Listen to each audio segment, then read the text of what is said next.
सरसरा पंचायत रे उचित हिताधिकारी भत्ता योजन वंचित एने अभियोग कले ग्रामवासी। हरभंगा ब्लॉक सरसरा पंचायत रे सरकारी भत्ता योजन उचित हिताधिकारी मिलुनी भत्ता एने आज सका 11टा समय हिताधिकारी और ग्रामवासी अभियोग करछंती। एही पंचायतर बाबुली मिर्धा जड़े दिन मजूरी सहित आदिवासी हिताधिकारी अटंती। से माटी कोड़िबा काम सहित दिन मजूरी करी पेट पोषिथांती। एबे ताहार बयस 65 वर्ष हो सारी काम करिबारे से अक्षम। वार्धक्य जनित पई केही भी काम देउनाहांती। सरकारी भत्ताटीए पाइबा पई ऑनलाइन रे बहु दिनरु आवेदन करथिले मध्य सुनुनाहांती प्रशासन।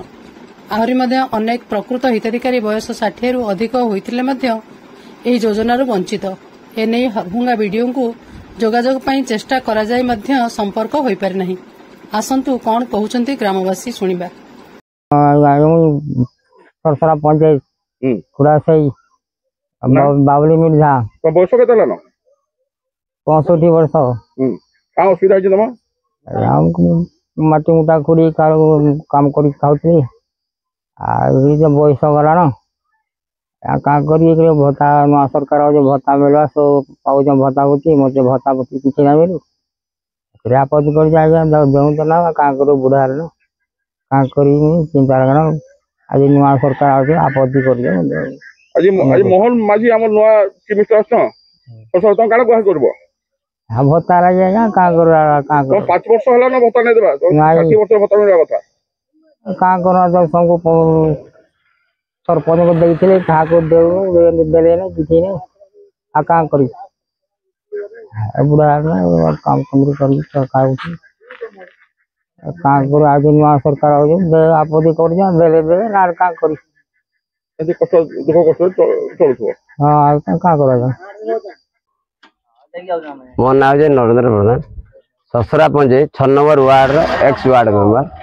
आमर पंचायत रे भत्ता पाइबार योग्य लोक हिताधिकारी 65 वर्ष है ना से भत्ता नहीं पाई पारबा। अरे महिला माने आज सरकार योजना कर 60 वर्ष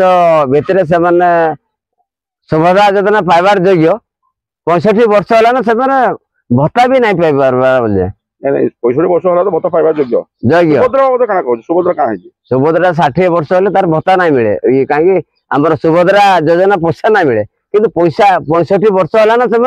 भत्ता भी नहीं पाइबा कि सुभद्रा योजना भी पैसा नहीं पाइबा जदी 60 वर्ष पार हिजे सेतले ना सुभद्रा पाउजो ना भत्ता पाउजो भत्ता भी नहीं पाइबा कि सुभद्रा योजना भी नहीं पाइबार बोले